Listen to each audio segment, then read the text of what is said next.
شجی الحسن کے لہجے کی سچائیاں اس کے اندر ہلچل مچانے لگی تھی۔ جذبوں کی تپش تھی جس میں اس کا وجود پگھلنے لگا تھا۔ اس کا دل چاہے طراف کے طور پر اس کا ہاتھ تھام لے اور اس خوبصورت اور رہگذر پر چلتی چلی جائے، دور بہت دور نکل جائے جہاں سے واپسی کا کوئی راستہ نہ ہو، اور اگر ہو بھی تو وہ نظریں چرا جائے۔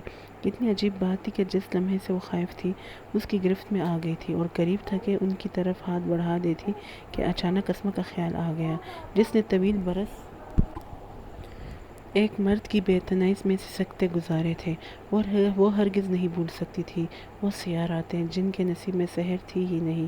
میرے خدا، وہ جو ہاتھ ان کی طرف بڑھانے جا رہی تھی اس کی انگلیاں اپنی پیشانی پر رکھ کر خود کو سرزنش کرنے لگی۔ شجی الحسن بغور اسے دیکھ رہے تھے۔ اس کے چہرے پر اترتے خوبصورت رنگوں میں انہیں اپنی بات کا جواب مل گیا تھا، لیکن اس کی دوسری کیفیت سمجھ نہیں آ رہی تھی۔ عروبہ، کیا ہوا ہے؟ انہوں نے بہت اپنائیت سے پکار کر پوچھا۔ میں گھر جاؤں گی۔ وہ فوراً پیشانی سے ہاتھ ہٹا کر بولی، اوکے، میں کچھ نہیں کہہ رہا، نہ ہی اپنی بات کے جواب پر ابھی اصرار کروں گا۔ آپ اچھی طرح سوچ لیں، انہوں نے دھیرج سے کہا۔ مجھے کچھ نہیں سوچنا۔ وہ بہت اپسیٹ ہو رہی تھی۔ تو کیا میں سمجھ لوں کہ آپ نے میرا پرپوزل قبول کر لیا ہے؟ انہوں نے بڑی آس سے اسے دیکھا تھا۔ ہرگز نہیں، وہ اپنی ازلی تنفر سے کہہ کر اٹھ کھڑی ہوئی تو ایک لحظہ کو ان کا چہرہ تاریک ہوا تھا، پھر فوراً خود پر قابو پا کر وہ ویٹر کو بلایا اور بل پے کر کے اٹھتے ہوئے بولے، چلیے۔ وہ ان سے پہلے باہر نکل آئی اور جب ان کے ساتھ گاڑی میں بیٹھ گئی تب وہ کہنے لگے، گو کہ میں نے کوئی ناجائز یا انہونی بات نہیں کہی، سیدھے صاف لفظوں میں اعتراف کے ساتھ پرپوز کیا ہے۔ پھر بھی اگر آپ کو برا لگا تو آئی ایم سوری، اور پلیز اس بات کو بنیاد بنا کر آپ جاب چھوڑنے کا مت سوچیے گا۔ اگر آپ نے ایسا کیا تو میں بہت گلٹی فیل کروں گا۔ آپ میری بات سمجھ رہی ہیں نا؟ اس نے ذرا سا سر ہلانے پر اکتفا کیا۔ ابھی کہاں جائیں گی، گھر یا آفس؟ قدر رک کر انہوں نے پوچھا۔ آفس، وہ مختصر جواب دے کر شیشے سے باہر دیکھنے لگی۔ Thank you. انہوں نے گہری سانس سینے کے اندر روک کر ایک نظر اسے دیکھا، پھر پوچھنے لگے، آپ خفا تو نہیں ہیں؟ نہیں، وہ جانے کیوں آزادگی سے گھر گئی تھی۔ اگر آپ مائنڈ نہ کریں تو ایک بات پوچھوں؟ یہی پوچھیں گے نا؟ کہ وہ بے اختیار ان کی طرف گردن موڑ کر بس اسی قدر کہہ کر خاموش ہو گئی کہ انہوں نے ٹوکا تو وہ اندر ہی اندر جذبت سی ہو کر بولی، کچھ نہیں، میرا خیال ہے آپ سمجھ گئی ہیں لیکن بتانا نہیں چاہتی۔ Okay, as you like. انہوں نے ایک دم گاڑی کی سپیڈ بڑھا دی اور بقیہ راستہ منٹوں میں طے کر لیا تھا۔ اسما اپنے گھر آ کر خوش تو تھی لیکن عروبہ کے رویے سے اسے دھڑکا لگا بھی رہتا تھا کہ کسی دن منیب احمد اس سے باس پرس نہ کرنے لگے اور جواب میں وہ بدتمیزی نہ کر جائے۔ وہ کبھی ایسی تھی نہیں، لیکن ان حالات نے ان کے اندر تلخی بھر دی تھی اور وہ من مانی بھی کرنے لگی تھی، جیسے آج آفس چلی گئی تھی اور یہ بھی کہہ گئی تھی کہ منیب احمد کا اس کے کسی معاملے سے کوئی تعلق نہیں۔ اسما کے لیے یہ بات مزید تشویش کے باعث تھی اور اس کی سمجھ میں نہیں آ رہا تھا کہ اسے کیسے سمجھائے۔ اس وقت وہ اسی پریشانی میں بیٹھی تھی کہ ملازم نے آ کر کسی خاتون کی آمد کی اطلاع دی تو وہ پوچھنے لگی، کون ہے؟ پتہ نہیں بیگم صاحبہ، شاید پڑوس سے آئی ہیں۔ ملازم نے کہا، انہیں ڈرائنگ روم میں بٹھاؤ، میں آ رہی ہوں۔ وہ اٹھتے ہوئے بولی۔ ملازم چلا گیا۔ اس نے آئینے میں اپنا جائزہ لیا، چہرہ مرجھایا ہوا، بال پریشان۔ جلدی سے منہ ہاتھ دھو کر بالوں میں برش پھیرا، پھر ڈرائنگ روم میں آئی تو آگے گریسفل سی خاتون دیکھ کر خاصی کنفیوز ہو گئی کیونکہ وہ پر اعتماد نہیں تھی۔ السلام علیکم، میں بیگم شیرازی ہوں، یہیں قریب ہی رہتی ہوں۔ خاتون نے سلام اور تعارف میں پہل کی۔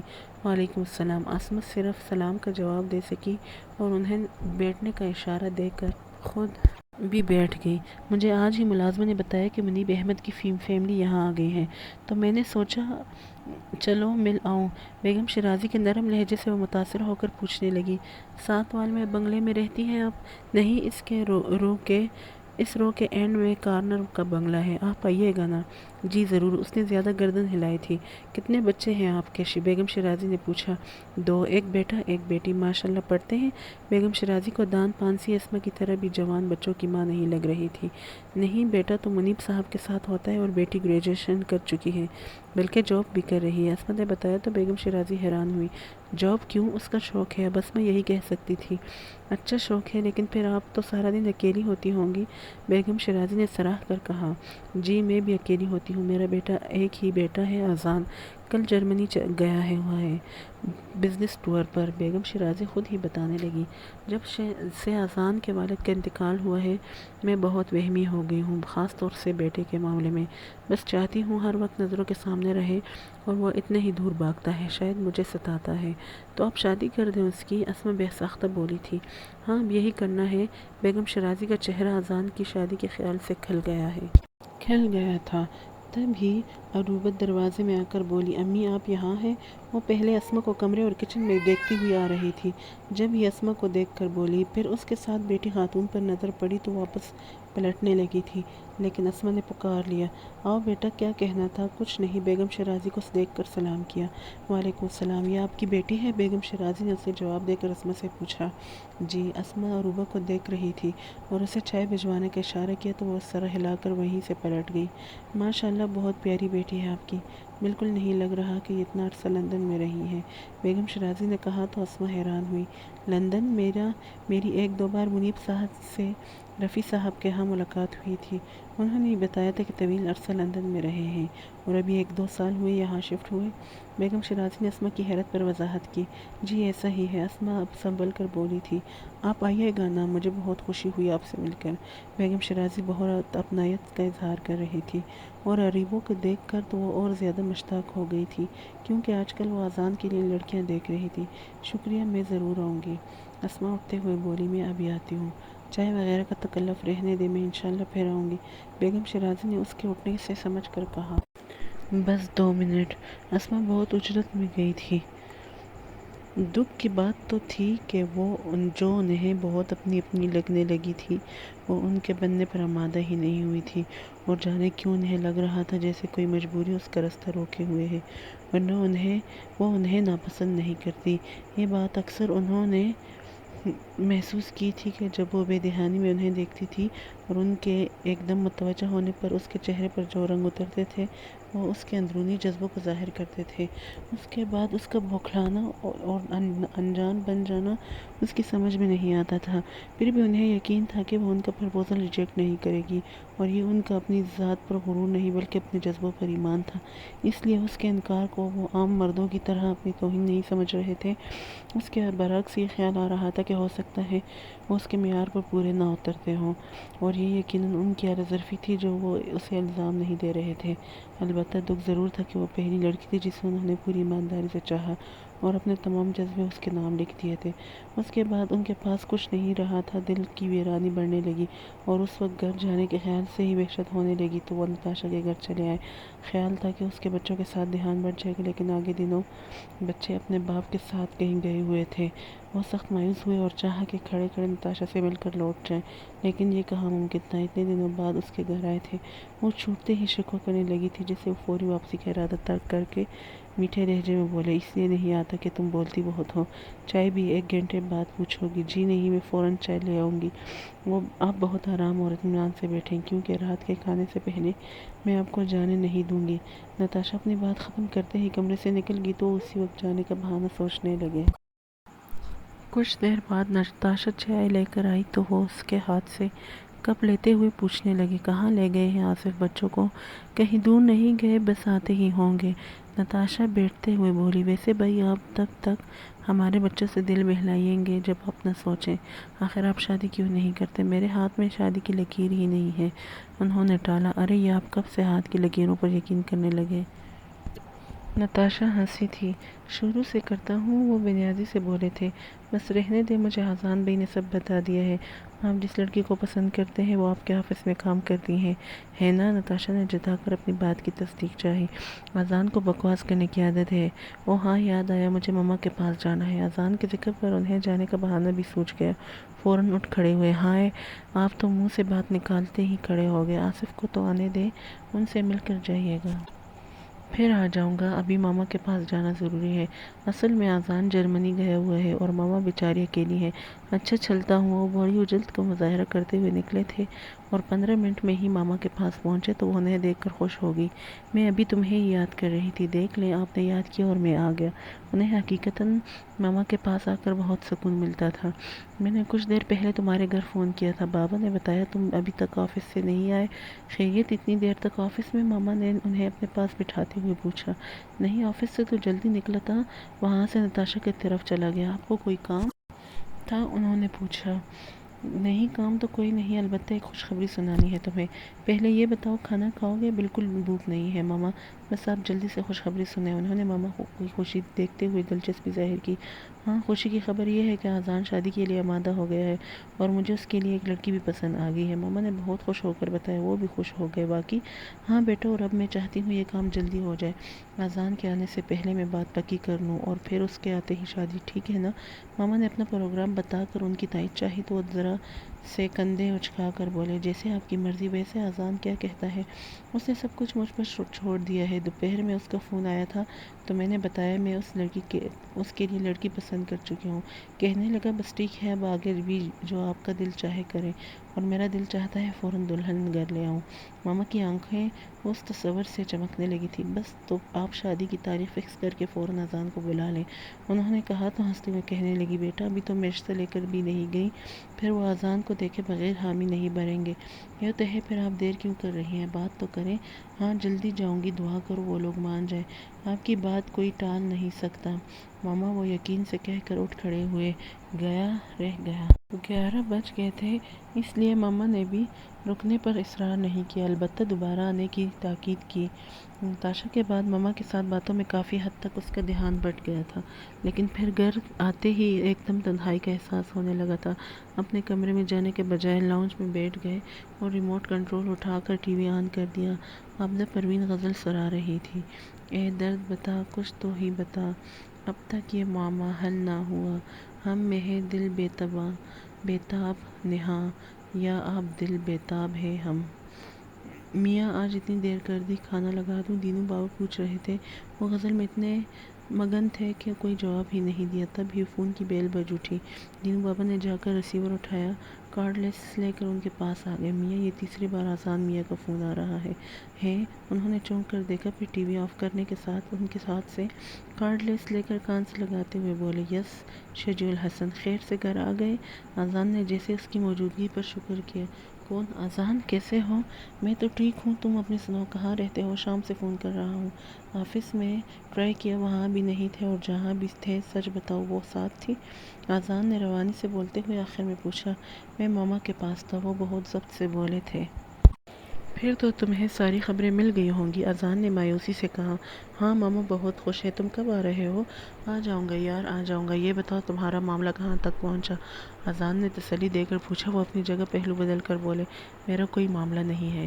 اس کے ساتھ ہی انہوں نے سلسلہ منتقل کر دیا تھا۔ تم نے اس شخص کو ٹھکرا کر اچھا نہیں کیا روبا، وہ تمہارے ساتھ بہت فیئر ہے۔ اس کے دل میں مسلسل احتجاج کرنے کے ساتھ سرزنش بھی کر رہا تھا، لیکن زہد کچھ ماننے کو تیار نہیں تھا۔ شروع میں سب ایسے ہی ہوتے ہیں۔ منیب احمد کو دیکھ کر کوئی کہہ سکتا ہے کہ انہوں نے امی کے ساتھ اتنا ظلم کیا؟ دیکھنے میں کتنے ڈیسنٹ ہیں، شجیع الحسن بھی ایسے ہی ہیں، تم ایک بار انہیں آزما دیکھو۔ نہیں، ہرگز نہیں۔ تمام رات دل و دماغ کی جنگ نے اسے سونے نہیں دیا تھا۔ وہ کبھی بیڈ پر کروٹیں بدلتی اور کبھی اٹھ کر ٹہلنے لگتی۔ صبح کے قریب وہ بہت نڈھال سی ہو کر صوفے پر نیم دراز ہوئی تھی۔ شاید نیند کی دیوی کو اس پر رحم آ گیا اور وہ وہیں بے خبر سو گئی تھی۔ پھر معمول کے مطابق اٹھنا ممکن ہی نہیں تھا، کیونکہ رات بھر جاگی ہوئی تھی۔ جب منیب احمد اور خرم آفس چلے گئے، اس کے بعد بھی وہ کمرے سے نہیں نکلی۔ تب اسما کو اچنبھا ہوا تھا تو اس کے کمرے میں آئی اور اسے صوفے پر سوتے دیکھ کر پریشان بھی ہو گئی۔ عروبہ بیٹا، یہاں کیوں سوئی ہوئی ہو؟ اسما نے قریب آ کر اس کی پیشانی پر ہاتھ رکھے ہوئے کہا، تو وہ نیند میں بڑبڑائی، سب ایک جیسے ہیں۔ عروبہ اٹھو بیٹا، دیکھو کتنا دن چڑھ آیا ہے۔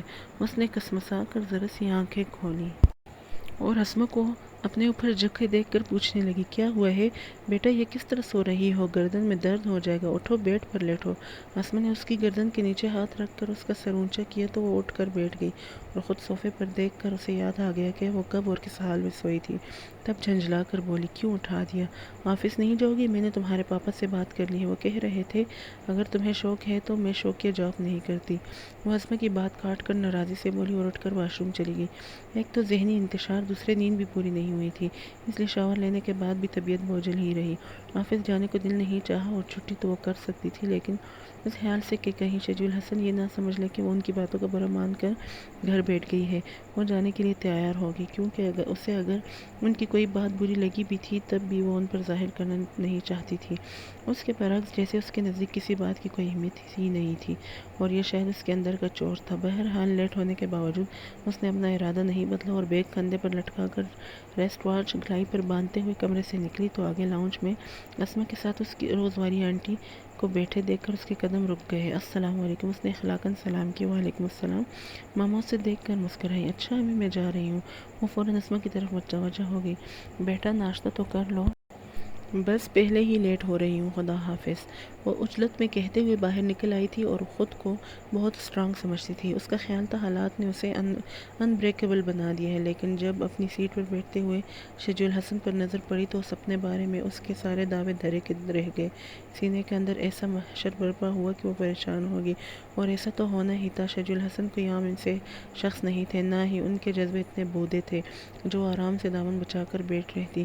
حالانکہ اس وقت وہ مکمل طور پر اپنے کام میں مصروف تھے، اس کی طرف دیکھا بھی نہیں تھا۔ پھر جانے کیسی تپش تھی جو اس کا وجود پگھلائے دے رہی تھی۔ بہت کوشش کے بعد بھی وہ خود کو کوئی کام کرنے پر آمادہ نہیں کر سکی۔ دونوں ہاتھ گود میں رکھے ساکت بیٹھی تھی۔ لمحے چپ چاپ سرک رہے تھے، وہ اپنے اندر کی آوازیں سنتی رہی، اور جانے کیوں اس وقت ذہن بالکل خاموش تھا۔ رات کی طرح دل کے مقابل کوئی دلیل نہیں دے رہا تھا۔ پتہ نہیں دل کے سامنے ہتھیار ڈال دیے تھے یا اس کی سرکشی کی حد دیکھنا چاہتا تھا۔ پھر انٹرکام کی بزر سے وہ ذرا سا چونکی تھی اور ریسیور اٹھاتے ہوئے اس کا ذہن یک لخت بیدار ہو گیا۔ یس سر، اوکے سر۔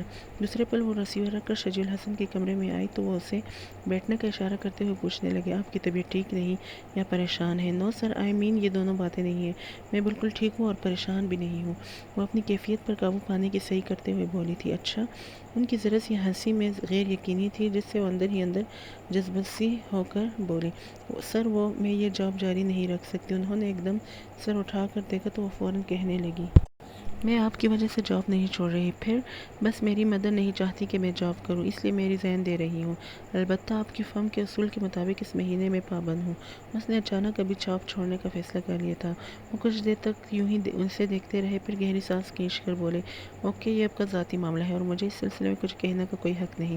پھر سامنے سے فائل اٹھا کر اس کی طرف بڑھا دی، جسے خاموشی سے لے کر وہ اپنی سیٹ پر آ گئی اور کمپیوٹر پر ڈیسک سیٹ کرتے ہوئے اب سے اپنے اچانک فیصلے کو سوچنے لگی۔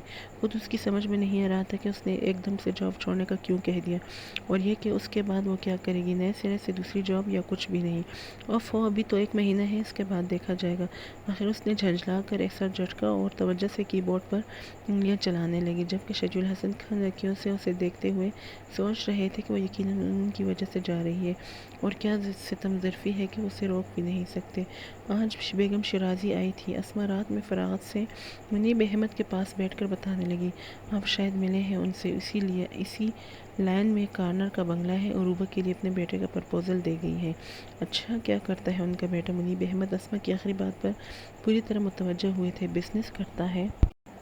کیا نام ہے؟ اسما کو ذہن پر زور دینے کے بعد یاد آیا تھا۔ ہاں، اذان شیرازی، آپ جانتے ہیں؟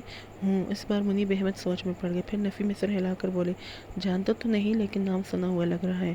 خیر تم بتاؤ، تم نے کیا کہا؟ یہی کہ آپ سے بات کروں گی، پھر جیسا آپ مناسب سمجھیں گے۔ اسما نے کہا تو قدر توقف سے وہ پوچھنے لگے، اکیلی آئی تھی یا بیٹا بھی ساتھ تھا؟ اکیلی تھی، اور بیٹے کا بتا رہی تھی جرمنی گیا ہوا ہے بزنس کے سلسلے میں۔ آئے گا کب؟ شاید اگلے ہفتے۔ ٹھیک ہے، اس سے ملنے کے بعد ہی میں کچھ کہہ سکوں گا، اور دیکھو تم عروبہ کو سمجھاؤ کہ وہ پچھلی باتیں بھول جائے، اسی میں اس کی بہتری ہے۔ منیب احمد نے کہا۔ اسما خاموش ہو رہی، پھر قدر توقف سے کہنے لگی، ویسے آپا نے بھی اپنے بیٹے شہریار کے لیے کہا ہوا ہے، لڑکا وہ بھی اچھا ہے، پہلے میں اسے تو دیکھ لوں۔ منیب احمد فوراً بولے تھے، اس لیے اسما نے شہریار کے بارے میں مزید کچھ کہنے کا ارادہ ترک کر دیا اور لائٹ آف کرنے کے بہانے اٹھ گئی۔ پھر 2 دن گزرے تھے کہ ماما پھر آ گئی، اور اس بار وہ شام میں آئی تھی جب منیب احمد بھی موجود تھے۔ گو کہ وہ بھی ماما کی شخصیت سے خاصے متاثر تھے، لیکن صرف انہیں دیکھ کر وہ کوئی فیصلہ نہیں کر سکتے تھے، اس لیے ان سے بھی انہوں نے یہی کہا کہ وہ اذان سے ملنے کے بعد جواب دیں گے، اور یہ ٹھیک بھی تھا۔ ماما ان سے اتفاق کرتے ہوئے کہنے لگی، آپ کو پورا حق ہے میرے بیٹے کے بارے میں مکمل چھان بین کر لیں، میں اپنے منہ سے اس کی تعریفیں نہیں کروں گی، لیکن یہ ضرور کہوں گی کہ انشاءاللہ آپ کو مایوسی نہیں ہوگی۔ آپ نے اپنی بیٹی کے لیے جیسا سوچا ہوگا اس سے بڑھ کر پائیں گے، اور ہاں ایک درخواست کروں گی آپ سے کہ جب فیصلہ کر لیں تو پھر شادی میں دیر نہیں کیجیے گا، کیونکہ تنہائی اب میرے لیے عذاب ہو گئی ہے۔ اور بچے نہیں ہیں آپ کے؟ منیب احمد نے پوچھا۔ نہیں، بس ایک ہی بیٹا ہے میری کل کائنات، اور اللہ چاہے گا تو ایک ہی بیٹے سے میرے گھر میں بہت رونقیں اتریں گی۔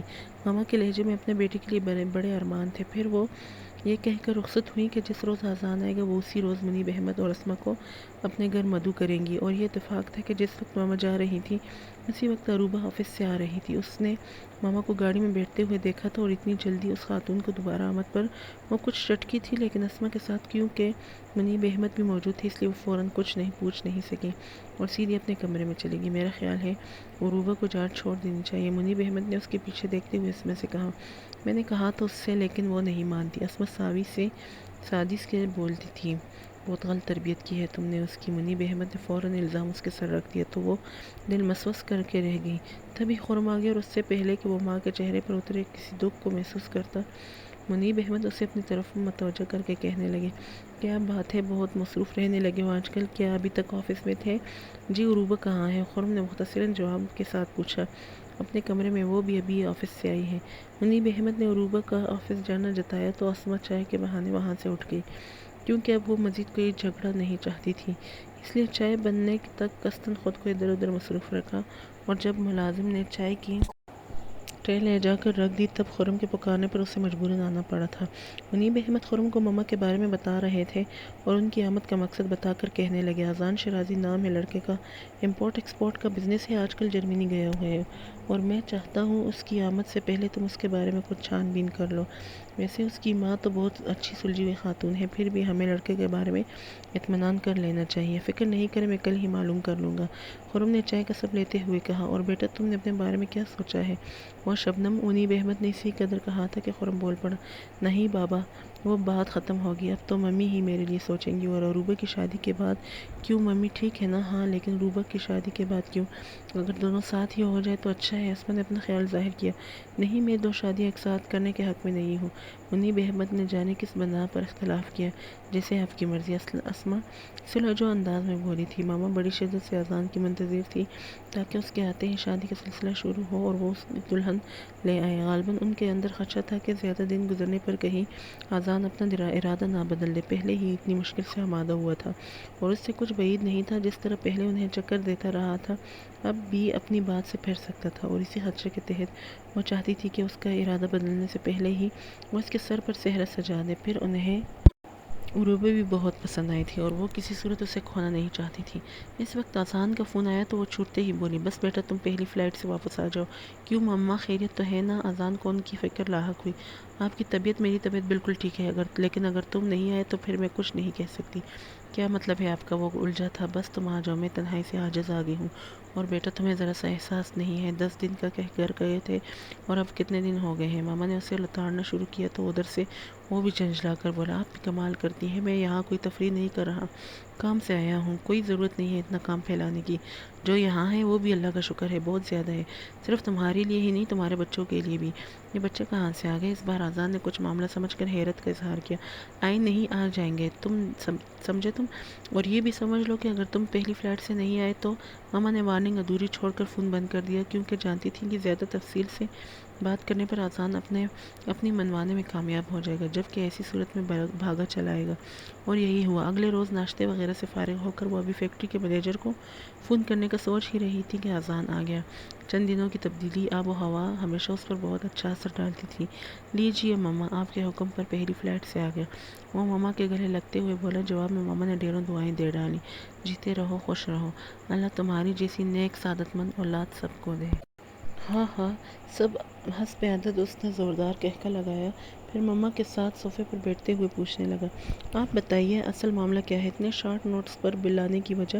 میں تمہارے لیے لڑکی پسند کر چکی ہوں۔ ماما نے اسی قدر کہا تھا کہ وہ بول پڑا، او ماما، یہ تو آپ مجھے گزشتہ ہفتے فون پر بتا چکی ہیں، لیکن یہ تو نہیں بتایا کہ میں تمہارا پرپوزل لے کر بھی گئی تھی، تو کیا انہوں نے منع کر دیا؟ وہ پھر فوراً بولا تھا، اللہ نہ کرے، منع کیوں کریں گے، تم فضول باتیں مت کیا کرو، ماما قدر خفگی سے اسے ٹوکنے کے بعد کہنے لگی، وہ تم سے ملنے کے بعد کوئی جواب دیں گے، اس لیے میں نے تمہیں بلایا ہے، اور ابھی میں فون کر کے انہیں آج رات کے کھانے پر انوائٹ کر لیتی ہوں، تم کہیں جانا نہیں، سمجھے؟ او گاڈ! اس نے گہری سانس کھینچ کر دونوں ٹانگیں سامنے ٹیبل پر سیدھی کی، پھر کہنے لگا، یہ کام ایک ہفتے بعد بھی ہو سکتا تھا، اس کے لیے ایمرجنسی میں بلانے کی کیا ضرورت تھی؟ پتہ ہے میں 1-2 دن میں کتنے ضروری کنٹریکٹ سائن کرنے والا تھا، وہ تم یہاں بھی کر سکتے ہو۔ ماما بے نیازی سے کہتے ہوئے اٹھ کھڑی ہوئی، میں منیب صاحب کے ہاں فون کر لوں، اور ہاں تم ناشتہ کرو گے؟ نہیں، میں سونے جا رہا ہوں۔ وہ وہاں سے اٹھ کر اپنے کمرے میں چلا گیا۔ ماما فون کے بعد اسی وقت خانسما کو ہدایت دینے لگی، اس سے فارغ ہوئی تو اپنی نگرانی میں صفائی کروانے کھڑی ہو گئی۔ یوں شام تک وہ مسلسل کچھ نہ کچھ کرتی رہی تھی، جسے اذان کو پہلی بار احساس ہوا کہ وہ اپنی ماں کو کتنی بڑی خوشی سے محروم رکھے ہوئے تھا۔ اگر وہ ان کی خاطر پہلے ہی مان لیتا تو وہ اتنی اکیلی نہ ہوتی۔ کتنی قربانیاں دی ہیں انہوں نے اس کے لیے، اور وہ ایک خوشی کے لیے انہیں ترساتا رہا ہے۔ دیر سے ہی صحیح، بہرحال اسے ماں کی خوشی کا احساس ہوا تھا۔ منیب احمد اسما اور خرم کے ساتھ آئے تو اس نے ایسی کوئی بات نہیں کی جو انہیں گراں یا ناگوار گزرتی، ورنہ پہلے کئی بار وہ دانستہ ایسی حرکتیں کر چکا تھا۔ بہرحال کھانے سے پہلے ہی منیب احمد نے باتوں باتوں میں اس کا اچھا خاصا انٹرویو کر ڈالا، اور نہ صرف مطمئن ہوئے بلکہ خوش بھی تھے۔ وقت رخصت جب ماما نے ان سے پوچھا کہ وہ پھر کب ان کے گھر آئیں تو جواب میں انہوں نے کہا تھا، جب چاہیں تشریف لے آئیں، عروبہ ہمارے پاس آپ کی امانت ہے۔ اس جواب پر ماما جتنی خوش ہوئی، اسما اسی قدر خاموش ہو کر رہ گئی تھی۔ تو بھائی صاحب ایسے کیسے جا رہے ہیں؟ منہ میٹھا کر کے جائیں، ماما نے کنکتی ہوئی آواز میں کہا۔ پھر ملازم کو پکارا تو اسما جیسے ہوش میں آ کر بولی، ابھی رہنے دیں، پھر آئیں گے تو منہ میٹھا کر لیں گے۔ جی آنٹی، ممی ٹھیک کہہ رہی ہیں۔ خرم ماں کا اترا ہوا چہرہ دیکھ کر ٹٹکا تھا، جب ہی فوراً اس کی تائید کی، ٹھیک ہے، یہ رسم میں تمہارے گھر آ کر لوں گی۔ ماما جھاجیدہ خاتون تھی، اس لیے زیادہ اصرار نہیں کیا، البتہ سوچ میں ضرور پڑ گئی تھی۔ تمہیں اس رشتے پر کوئی اعتراض ہے؟ گھر آتے ہی منیب احمد نے اسما سے پہلا سوال یہی کیا تھا۔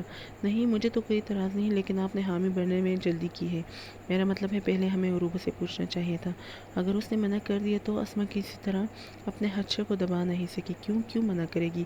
وہ کیا کمی ہے لڑکے میں؟ بلکہ ایسا تو اس نے کبھی سوچا بھی نہیں ہوگا۔ منیب احمد نے ایک طرح سے اسما کے میکے کی حیثیت کو جتایا تھا۔ اب پتہ نہیں کیا سوچا ہے اس نے، اسما نے اپنے آپ سے بولی تھی، آواز بہت دھیمی تھی، پھر بھی منیب احمد سن کر بولے، کچھ بھی سوچا ہو، اب اس کی شادی یہی ہوگی، تم بتا دو اسے کہ میں نے اس کا رشتہ طے کر دیا ہے۔ ٹھیک ہے، میں بتا دیتی ہوں، لیکن میں اسے مجبور نہیں کروں گی۔ اسما اپنی بات کہہ کر رکی نہیں، اسی وقت عروبہ کے کمرے میں آ گئی۔ عروبہ پنجرہ ہاتھ میں لیے دھیمی آواز میں طوطے سے جانے کیا باتیں کر رہی تھی۔ اسما کو اس پر پیار کے ساتھ جم رحم بھی آیا، یہاں آ کر اس کی بیٹی کتنی اکیلی ہو گئی تھی۔ تم نے خود کو اتنا پابند کیوں کر لیا ہے بیٹا؟ اسما اس کے پاس بیٹھ گئی اور آہستہ سے اس کے کندھے پر ہاتھ رکھ کر کہا۔ عروبہ گردن موڑ کر اس نے دیکھنے کی دی، اس کی نظروں میں جانے کیا تھا کہ اسما کا دل دھک سے بھر گیا۔ بٹاؤ اسے، یہ تمہاری باتیں کہاں سمجھتا ہوگا، جو کہنا ہے مجھ سے کہو۔ اسما نے پنجرے کی طرف اشارہ کیا، اب تو اس سے بھی زیادہ مجبور ہے، سمجھ کر بھی کچھ نہیں کر سکتی۔ وہ صاف گوئی سے کہہ کر اٹھ کھڑی ہوئی اور پنجرے کی کھڑکی میں لٹکا کر واپس پلٹی تو اسما دھک سے بولی، ٹھیک کہا تم نے، میں سمجھ کر بھی کچھ نہیں کر سکتی۔ اس میں قصور کسی اور کا نہیں، آپ کا اپنا ہے۔ خود کو اتنا مجبور اور بے بس سمجھ لیا آپ نے، اپنے آپ پر تو بھروسہ تھا ہی نہیں آپ کو، کم از کم مجھ پر ہی کیا ہوتا، پھر دیکھتی میں کیسے آپ کو آپ کا اصل مقام دلاتی۔ اب تو آپ محض کھلونا بن کر رہ گئی ہیں۔ منیب احمد ایک طلاق کی دھمکی کہ دے کر خود جو چاہتے ہیں آپ سے منوا لیتے ہیں۔ اس کے اندر جانے کب سے غبار بھرا ہوا تھا، ایک دم پھٹ پڑی تھی۔ اسما نے انتہائی بے بسی سے سر جھکا لیا تو ہونٹ بھینچ کر کچھ دیر اسے دیکھتی رہی، پھر اس کے پاس آ بیٹھی اور چبھتے ہوئے لہجے میں پوچھنے لگی، اب کیا مسئلہ ہے آپ کے ساتھ؟ بلکہ یہ کہنا چاہیے کہ منیب احمد اب کیا منوانا چاہتے ہیں؟ اسما نے چونک کر سر اونچا کیا تو وہ زہر خندق سے بولی، میں نادان نہیں ہوں امی، آپ کی بے بسی مجھے سب سمجھا دیتی ہے، بتائیے کیا بات ہے؟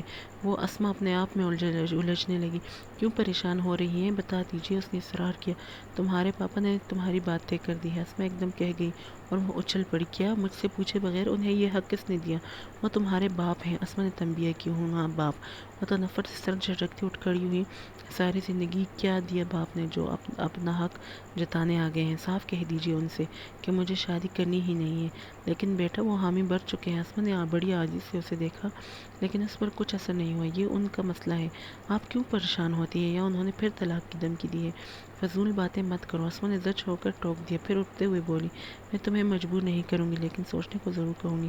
محض ضد میں ایک اچھے پرپوزل کو ریجیکٹ کرنا اچھی بات نہیں ہے۔ اگر چاہو تو لڑکے کو دیکھ اور مل بھی سکتی ہو۔ کیا کروں گی دیکھ کر اور مل کر بھی، جب شادی مجھے کرنی ہی نہیں ہے، وہ بنیادی سے بولی تھی۔ ابھی نہیں تو 2-4 سال بعد، ساری زندگی تو ہاں ساری زندگی ایسی ہی رہوں گی۔ وہ فوراً بول پڑی، اور آپ بے فکر رہیں، بوجھ نہیں بنوں گی کسی پر۔ کہہ دیجئے منیب احمد سے کہ انہوں نے اگر اس سلسلے میں آپ کو ٹارچر کیا تو میں یہ گھر بھی چھوڑ جاؤں گی۔ اسما قدرے سناٹے میں آ گئی تھی، کتنی دیر اس پر نظریں جمائے کھڑی رہی، پھر مزید کچھ کہے بغیر کمرے سے نکل آئی اور لاؤنج میں ہی بیٹھ گئی۔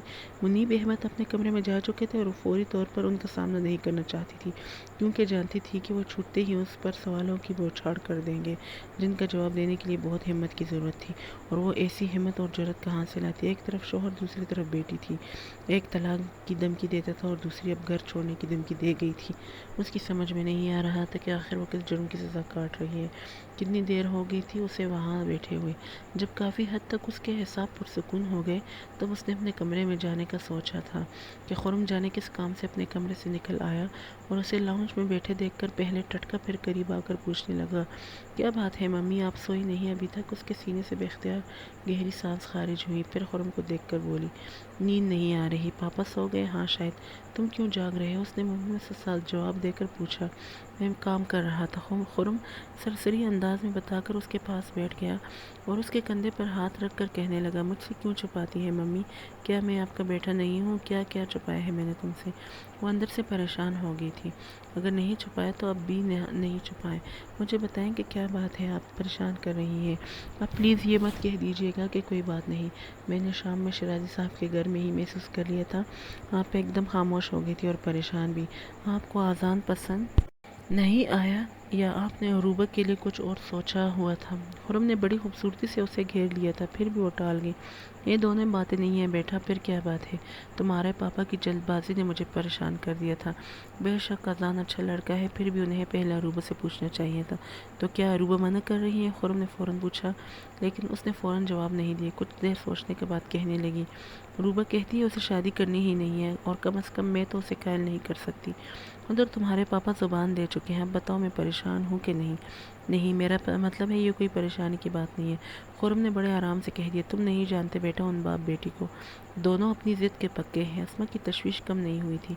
ہوا کرے، آپ کو بہرحال پریشان ہونے کی ضرورت نہیں ہے، میں بات کروں گا عروبہ سے، وہ اگر مان گی تو ٹھیک، دوسری صورت میں اذان کی ماما کو صاف جواب دے آؤں گا۔ نہیں بیٹا، تمہارے پاپا بہت ناراض ہوں گے، اسما خائف ہو کر بولی تھی۔ میں نہیں کروں گا ان کی ناراضگی، آپ پر کوئی بات نہیں آئے گی، بس آپ اطمینان سے سو جائیں۔ خرم نے اسے اپنا اس کا احساس اور مان دیا تو اس کی پیشانی چومتے ہوئے اس نے سوچا، میں اتنی مجبور بھی نہیں ہوں جتنا منیب احمد نے مجھے سمجھ لیا ہے۔ اس نے سوچ لیا تھا کہ اب وہ کسی بات کو خود پر طاری نہیں کرے گی، اس لیے رات اسما کی باتوں کو اس نے بس کچھ دیر ہی سوچا تھا، اس کے بعد سر جھٹک کر سو گئی تھی۔ جب ہی معمول کے مطابق اٹھ بھی گئی اور خلاف معمول ہاتھ منہ دھو کر کمرے سے نکل آئی، ورنہ منیب احمد اور خرم آفس جانے کے بعد ہی نکلتی تھی، اور اب اس خیال سے آئی تھی کہ اگر اس کے سامنے اس کی شادی کا ذکر چھڑ گیا تو وہ خود منیب احمد سے کہہ دے گی کہ انہیں اس کے بارے میں سوچنے اور فکر کرنے کی ضرورت نہیں ہے۔ لیکن اتفاق سے چھٹی کا دن تھا اور ابھی تک کوئی ناشتے کی ٹیبل پر نہیں آیا تھا۔ وہ کچھ دیر انتظار کرتی رہی، پھر اپنے لیے ایک کپ چائے لے کر لان میں نکل آئی۔ صبح کا آغاز ہر شے نکلی ہوئی لگ رہی تھی۔ اس نے ٹہلنے کے انداز میں لان کے 2-3 چکر لگائے، پھر آرام سے لان چیئر میں بیٹھ گئی اور اپنے آئندہ کے بارے میں سوچنے لگی کہ شجیل حسن کا آفس چھوڑنے کے بعد اسے کیا کرنا ہے۔ ابھی تک اس نے کسی اور جگہ اپلائی نہیں کیا تھا، جبکہ 15 دنوں میں یہاں سے فارغ ہونے والی تھی۔ اس کے بعد وہ بالکل گھر کی ہو کر نہیں رہ سکتی تھی۔ ایک دن چھٹی کا ہی مشکل سے گزرتا تھا۔ مجھے ابھی سے کوشش کرنی چاہیے، وہ سوچتے ہوئے اٹھی اور لاؤنج سے اخبار لے کر اپنے کمرے میں آ گئی۔ دوسری خبروں سے اسے کوئی دلچسپی نہیں تھی، اس لیے ویکینسیز والا پیج نکال کر سامنے پھیلا لیا اور پوری توجہ سے ایک ایڈ دیکھ رہی تھی کہ دستک کے ساتھ دروازہ کھول کر خرم اندر آتے ہوئے بولا، صبح بخیر۔ اس نے بلا ارادہ سر اونچا کر کے خرم کو دیکھا اور دوبارہ اخبار پر جھک گئی۔ کوئی خاص خبر ہے کیا؟ خرم اس کے سامنے آ بیٹھا۔ وہ کچھ نہیں بولی، بلکہ یوں جیسے سنا ہی نہیں۔ اچھا، ضرورت رشتہ کے اشتہار دیکھ رہی ہو، مگر کس لیے؟ تمہارا رشتہ تو سنا ہے، طے ہو چکا ہے، خرم نے بظاہر چھیڑنے کے انداز میں کہا، لیکن وہ بڑے آرام سے بولی، میں نے بھی سنا ہے۔ اس کا مطلب ہے یہ بات سچ ہے؟ خرم بغور اس کا چہرہ دیکھ رہا تھا۔ اس سے بڑا سچ یہ ہے کہ میں یہاں سے جا رہی ہوں۔ وہ اتنے سکون سے جواب دے رہی تھی کہ خرم کو حیرت ہوئی۔ کہاں؟ وہاں جہاں برف گرتی ہے، اس نے خوبصورتی سے بات بنائی۔ یعنی مری؟ بس برف صرف مری میں ہی تو نہیں گرتی، ویسے آپ کو اس سے کیا، میں کہیں بھی جاؤں، وہ اخبار رول کرتے ہوئے بولی۔ اور میں تو جیسے تمہیں جانے دوں گا، خبردار کہیں جانے کی بات مت کرنا۔ خرم نے ایک دم سنجیدہ ہو کر ٹوکا تو وہ بھی پیشانی پر بل ڈال کر بولی، آپ مجھے نہیں روک سکتے، میں کیا کر سکتا ہوں کیا نہیں، اس بات کو چھوڑو اور یہ بتاؤ کہ تم شادی کیوں نہیں کرنا چاہتی۔ خرم اصل موضوع کی طرف آ گئے۔ میری مرضی، وہ درجہ نہ روٹھی تھی۔ اچھی بات ہے، خرم کو شاید اندازہ ہو گیا کہ اس وقت ایسے ہی جواب ملیں گے، اس لیے اٹھ کھڑا ہوا، پھر جاتے جاتے رک کر پوچھنے لگا، سنو، ناشتہ نہیں کرو گی؟ ابھی نہیں، وہ کہہ کر دوسری طرف متوجہ ہو گئی اور خرم جانے کے بعد اطمینان کا سانس لیتی اٹھ کر پنجرے کے پاس آ گئی اور ذرا سا پنجرہ ہلایا تھا۔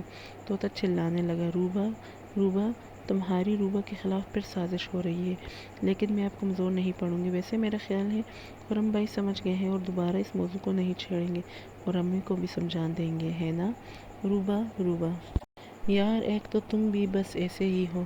وہ سر جھٹک کر اس کے پاس سے ہٹ گئی۔ پھر سارا دن وہ لاشعوری طور پر انتظار کرتی رہی کہ منیب احمد کے کہنے پر اسما پھر اس سے بات کرنے آئے گی اور خود کو بے بس ظاہر کر کے اسے قائل کرنے کی کوشش کرے گی، لیکن ایسا نہیں ہوا، جس سے وہ کچھ اطمینان سی ہو گئی تھی۔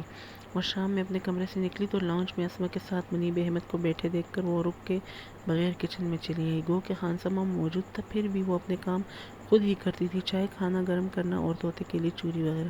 خانسامہ اسے دیکھتے ہی ایک طرف ہٹ گیا۔ اس نے پتیلی میں پانی ڈال کر چولہے پر رکھا اور ابھی ماچس اٹھائی تھی کہ خرم اسے پکارتا ہوا آ گیا، تم یہاں کیا کر رہی ہو؟ چائے آپ پئیں گے؟ اس نے سیدھے سادے انداز میں پوچھا۔ نہیں، اور تمہیں بھی اس وقت چائے پینے کی ضرورت نہیں ہے، چلو میں تمہیں آئس کریم کھلاؤں گا۔ خرم نے آگے آ کر اس کا ہاتھ پکڑ لیا۔ نہیں، مجھے آئس کریم پسند نہیں ہے، اس نے منع کیا۔ ارے جو آئس کریم میں کھلاؤں گا اس کے بعد تمہیں اور کوئی چیز اچھی لگے گی ہی نہیں۔ خرم زبردستی اسے کچن سے نکال لایا اور وہیں سے پکار کر بولا، ممی، میں روبا کو آؤٹنگ پر لے کر جا رہا ہوں، ہماری واپسی دیر سے ہوگی، کھانے پر انتظار نہیں کیجیے گا۔ اف، مجھے چینج تو کرنے دیں۔ اس نے اپنے سراپا پر نظر ڈالی۔ بس ٹھیک ہو۔ خرم اس کی آمادگی ظاہر کرنے کے باوجود اسے کھینچتا ہوا گاڑی تک لایا تھا، پھر جب مین روڈ پر آیا تب پوچھنے لگا، کہاں چلو گی؟ مجھے کیا پتا، میں نے تو پروگرام نہیں بنایا۔ پروگرام بنتے کتنی دیر لگتی ہے؟ میں 2 منٹوں میں بنا سکتا ہوں، پہلے آئس کریم، پھر میں تمہیں شاپنگ کراؤں گا، اس کے بعد چائنیز چلیں گے، ٹھیک؟ خرم نے اس کی تائید چاہی۔ اتنی مہربانی کس سلسلے میں؟ وہ اسے دیکھ کر پوچھنے لگی، تم میری اکلوتی بہن ہو، تمہیں تو مجھ سے فرمائش کرنی چاہیے۔ اچھا، وہ یوں ہی ہنس پڑی۔ اور کیا، جب تک میری بیوی نہیں آ جاتی تم مجھ سے ہر قسم کی فرمائش کر سکتی ہو۔ خرم اس کے ہنسنے کے موڈ میں آ گیا تھا اور بیوی آنے کے بعد وہ محفوظ انداز میں اسے دیکھنے لگی تھی۔ تب بھی کرنا، لیکن اس کے سامنے نہیں ہو سکتا ہے، اسے برا لگا کرے، میں تو اس کے سامنے بھی کروں گی۔ وہ گردن اکڑا کر بولی، یہ کی نا تم نے بہنوں والی بات؟ اس خوشی میں ڈبل آئس کریم۔ پھر ایک جگہ گاڑی پارک کر کے بولا، میرا خیال ہے اندر چلتے ہیں، چلو۔ اس نے پہلے ہاتھوں سے بال ٹھیک کیے، پھر اتر گئی اور اندر آتے ہی وہ گمسم ہو گئی تھی۔ یہ وہی جگہ تھی جہاں کچھ روز پہلے ایک شخص نے اپنی محبت کا اظہار کرنے کے ساتھ اسے پرپوز کیا تھا۔ محبت سے چور لہجہ یک لخت اس کی سمانتا پہ دستک دینے لگا تھا۔ مجھے آپ سے محبت ہے اور بلا شبہ میری زندگی میں آنے والی آپ پہلی لڑکی ہیں جسے میں نے اپنی تنہائیوں میں سوچا ہے۔ مجھے غلط نہیں سمجھیے گا، میں نے زندگی کے کسی معاملے میں بھی کبھی بے ایمانی نہیں کی، ابھی بھی پوری ایمانداری سے آپ کو پرپوز کر رہا ہوں۔ کیا بات ہے سسٹر؟ خرم نے اس کے سامنے ٹیبل پر انگلی بجا کر اسے متوجہ کیا تو وہ بری طرح چونکی، اور ابھی سنبھلی بھی نہیں تھی کہ خرم کے پیچھے دوسری ٹیبل پر نظروں کے عین سامنے شجیع الحسن کو بیٹھے دیکھ کر اس کا پورا وجود سن ہو گیا، کیونکہ وہ بڑی شاکی نظروں سے اسے ہی دیکھ رہے تھے۔ روبا، یہ کیا اچانک کیا ہوا ہے تمہیں؟ خرم نے مزید اس کی طرف جھک کر ٹوکا تو اس نے بہت کوشش سے شجیع الحسن کی طرف سے دھیان ہٹا کر خرم کو دیکھا اور نفی میں سر ہلا کر آہستہ سے بولی، کچھ نہیں۔ اچھا، کون سا فلیور لوگی، چاکلیٹ یا چاکلیٹ؟ وہ فوراً کہہ کر گلاس وال سے باہر دیکھنے لگی۔ اس کی آنکھوں میں جانے کیسی چبھن اتر آئی تھی، حالانکہ اس نے کوئی خواب نہیں سجائے تھے، پھر بھی دل کو سمجھانا مشکل ہو رہا تھا۔ آئس کریم آنے پر جب خرم نے اسے متوجہ کیا تب اس نے ڈرتے ڈرتے پہلے اس کے پیچھے دیکھا اور شجیع الحسن کو موجود نہ پا کر اس کے ہونٹوں سے بے اختیار گہری سانس خارج ہوئی تھی۔ کیا واقعی تمہیں آئس کریم پسند نہیں ہے؟ خرم جانے کیا سمجھا تھا، بری بھی نہیں لگتی ہے۔ وہ اپنے کپ پر جھک گئی اور ایک چمچ خلق سے نیچے اتارنے کے بعد خرم کو دیکھ کر کہنے لگی، اصل میں آپ کی بات کو سوچ رہی تھی۔ آپ نے کہا میری بیوی کے سامنے فرمائش نہیں کرنا، اس کا مطلب ہے آپ نے لڑکی پسند کر لی ہے۔ اوہ، تم نے اپنے آپ مطلب نکال لیا، اور بالکل غلط۔ خرم نے حیرت کے اظہار کے ساتھ کہا، لیکن وہ اپنی بات پر قائم رہی۔ کوئی غلط نہیں، بتائیں کون ہے نہیں تھی؟ خرم بے نیازی سے بولا تھا، یعنی اس کی شادی ہو گئی؟ اس نے فوراً قیاس کر لیا، نہیں بلکہ میں نے اس سے شادی کا خیال چھوڑ دیا ہے۔ کیوں؟ اس کا جواب بعد میں دوں گا، پہلے تم بتاؤ تم شادی سے کیوں منع کر رہی ہو؟ خرم نے بظاہر سرسری انداز میں پوچھا۔ وہ بھی بے نیازی سے بولی، مجھے شادی کرنی ہی نہیں ہے۔ اب آپ پوچھیں گے کیوں، تو اس کا جواب یہ ہے کہ مجھے اپنی ماں جیسی زندگی نہیں گزارنی۔ بیوقوف، ضروری تو نہیں ہے کہ تمہارے ساتھ بھی ویسا ہی ہو، بلکہ میں تو یہ کہوں گا کہ حالات نے تمہیں بہت کچھ سکھایا ہوگا، اس حساب سے تم اپنی زندگی میں بہت کامیاب ہو سکتی ہو۔ خرم نے نرمی سے پوچھتے ہوئے کہا۔ وہ نفی میں سر ہلانے لگی، میں غلط نہیں کہہ رہا، تمہارے اندر پاپا کے خلاف رنجش ہے، جس نے تمہیں ہر شخص سے متنفر کر دیا ہے، اور اس سے نقصان صرف تمہارا ہوگا، سمجھی تم؟ وہ خاموشی سے دیکھتی رہی، بولی کچھ نہیں۔ تو قدرے توقف سے خرم پھر گویا ہوا، ابھی تم کم عمر ہو، جذباتی ہو کر سوچتی ہو، اور سمجھتی ہو کہ اپنے پیروں پر کھڑے ہو کر ساری زندگی بغیر کسی سہارے کے گزار لو گی۔ ہاں، گزار لوں گی۔ وہ روٹھے لہجے میں بولی تھی، یہ تمہاری بھول ہے، 2 قدم چل نہیں سکتی۔ میں تمہیں چیلنج نہیں کر رہا، نہ ہی مجبور، بلکہ میں یہ چاہتا ہوں کہ پاپا کے نفرت سے ہٹ کر سوچو، تب تمہیں معلوم ہوگا کہ سب لوگ ایک جیسے نہیں ہوتے، اگر ہوتے تو اس زمین پر کوئی گھر نہ ہوتا۔ ہو سکتا ہے آپ ٹھیک کہہ رہے ہوں، پھر بھی میں شادی کی حامی نہیں بنوں گی۔ اس نے بات ختم کرنے کی غرض سے کہا، ممی کی خاطر بھی نہیں؟ خرم بے اختیار بولا تھا۔ اوہ، اس کے ہونٹ سکڑ گئے، پھر تعصب سے کہنے لگی، سارا مسئلہ ممی کا ہے، جو بیچاری منیب احمد کے سامنے اتنی مجبور ہے کہ… نہیں، ممی مجبور نہیں ہے، خرم نے فوراً ٹوک دیا۔ بس کرے خرم بھائی، آپ اچھی طرح جانتے ہیں منیب احمد امی کو طلاق کی دھمکی دے کر اپنی ہر بات منوا لیتے ہیں۔ ابھی بھی انہوں نے یہی کیا ہوگا کہ اگر میں نے اس رشتے سے انکار کیا تو وہ انہیں طلاق دے دیں گے۔ وہ یکدم غصے میں آ گئی تھی۔ نہیں، یہ غلط ہے۔ خرم اپنی جگہ حیران ہو گیا تھا، کیونکہ اس کے علم میں ایسی کوئی بات نہیں تھی۔ وہ اسے جھٹلانا چاہتا تھا کہ وہ چٹخ کر بولی، کیونکہ اب برسوں پہلے امی نے اس خوف سے گھر نہیں چھوڑا تھا، اور اب دوبارہ منیب احمد کے گھر آئی بھی اسی خوف سے ہے۔ آخر کب تک وہ انہیں بلیک میل کرتے رہیں گے، اور ساتھ مجھے بھی؟ نہیں کرنی مجھے شادی، صاف منع کر دیجیے آپ انہیں۔ خرم قدرے سناٹے میں اسے دیکھے جا رہا تھا۔ وہ خاموش ہو گئی، تب بھی اسی طرح بیٹھا تھا۔ اس کا دل ان ساری باتوں پر یقین کرنے کو آمادہ نہیں ہو رہا تھا، جبکہ ذہن میں کتنی باتیں ایک ساتھ گردش کرنے لگی تھی۔ اسے یاد آیا جب وہ اسما سے ملنے جا رہا تھا تو منیب احمد نے اسے روکتے ہوئے کہا تھا کہ بس 1-2 دن کی بات ہے، پھر اس کی ممی یہیں آ جائیں گی، اور پھر ممی اور اروبا کو لے بھی آئے تھے۔ اس وقت اس نے یہ نہیں سوچا تھا کہ اروبا جو اس سے اور پاپا سے بات بھی نہیں کرتی، وہ ایک دم آنے پر آمادہ کیسے ہو گئی تھی، اور اس رات اس نے اسما لاؤنج میں کتنا پریشان دیکھا تھا۔ وہ اروبا کے انکار سے پریشان تھی، یا اس کے ذہن میں سوالی نشان بننے لگے جن کے جواب اس کے چہرے پر تلاش کر رہا تھا؟ آپ تو ایسے حیران ہو رہے ہیں جیسے آپ کو کچھ پتہ ہی نہیں۔ وہ خرم کی بے یقینی کیفیت سے چھڑ کر بولی تھی، خدا کی قسم مجھے یہ سب پتہ نہیں تھا، گو کہ میں نے اکثر ممی کو پریشان دیکھا ہے اور ان سے پوچھا بھی، لیکن وہ ہمیشہ ٹال گئیں۔ پاپا کے رویے کی بابت انہوں نے سرسری انداز میں بھی کچھ نہیں کہا، البتہ تمہاری طرف سے تشویش ظاہر کرتی رہی ہیں کہ تم نے خود کو کمرے تک محدود کر لیا ہے، تمہاری صحت متاثر ہو رہی ہے، وغیرہ وغیرہ۔ رات بھی وہ تمہاری طرف سے فکر مند تھی کہ تم شادی سے انکار کر رہی ہو۔